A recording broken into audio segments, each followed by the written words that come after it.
begin this week, I wanted to give a quick shout out to my fans in Serbia.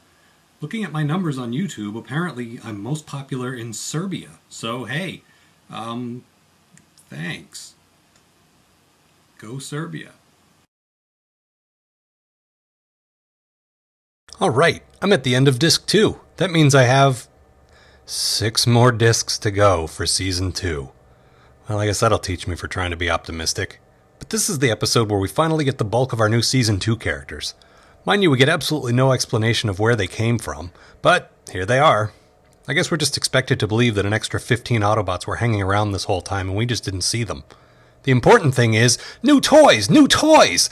Mom, Dad, I want a Power Glide and a Grapple and a Hoist and both triple changers and oh look, a Pterodactyl! God, 10-year-old me really did adore this show, you know that? Alright, so Power Glide, who we actually met a couple of weeks early thanks to an impending plot contrivance, and Bumblebee investigate some strange energy readings that end up being your standard sci-fi island of dinosaurs. Bumblebee nearly gets eaten by a Tyrannosaurus, so the two of them hightail it back to base where it's safe. But Wheeljack's having none of that. Clearly he feels threatened by the destructive capabilities of these new dinosaurs, or as Spike insists on calling them, dinosaurs. So he lets them out of the closet and lets them smash up the Ark. Again. See? His dinosaurs can endanger people's lives too. Don't try to say they can't. He'll kill Sparkplug to prove a point if he has to. During the demonstration, we're introduced to Blaster. He likes rock and roll. That's his personality. And this sets the tone for the remainder of the episode as we meet each new Transformer and get a quick demonstration of the 3 or 4 words about him in the show's production Bible. I mean, complex character traits. There's Red Alert. He's high-strung. Inferno, in case you forgot from last week, has a southern twang and likes to shoot white stuff all over everything. And so on. Once things are brought more or less under control, the Autobots decide to excommunicate the Dinobots to that island of dinosaurs. Damn it, Spike, say it right.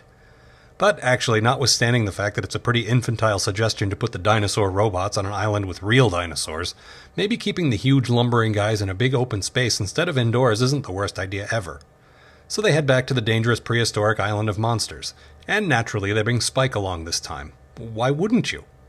Megatron, meanwhile, wants to learn more about the island, and since he doesn't feel like fucking around, he sends Laserbeak.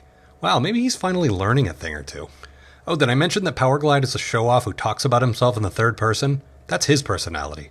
He makes a lot of really bad jokes that nobody laughs at or even acknowledges. He's sort of the Michael Scott of the Autobots. As they approach, Spike says this. Oh, wow! I think I'll call it Dinobot Island. Wait, can he do that? Does the fact that he hangs around with giant robots just give him the ability to name things? I guess so. He also says the place is like an encyclopedia come to life. Note to viewers under the age of 20. Encyclopedias were like hard copies of Wikipedia, except people usually yelled at you if you tried to change an entry yourself. Something about experts knowing better than you. Man, thank goodness for progress. Can you imagine getting your information from experts instead of the average internet user? What? Oh, the episode.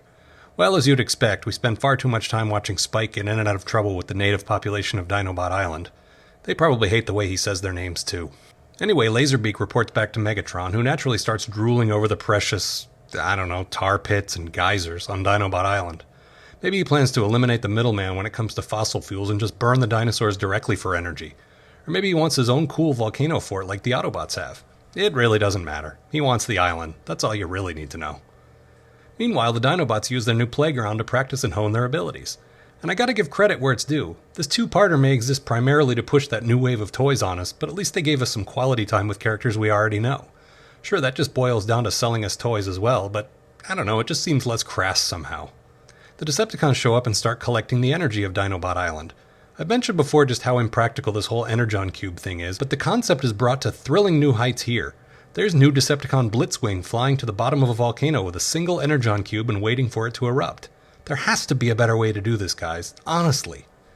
Meanwhile, Spike and Bumblebee are hanging out at the library. Man, this episode really does have everything a 10-year-old would ever want in a cartoon show. When a magic portal opens up and a barbarian riding a woolly mammoth emerges. Alright, I take back that sarcasm a second ago. That's just plain awesome. Back on Dinobot Island, Megatron manages to get the natives to work for him and push the Dinobots into a tar pit.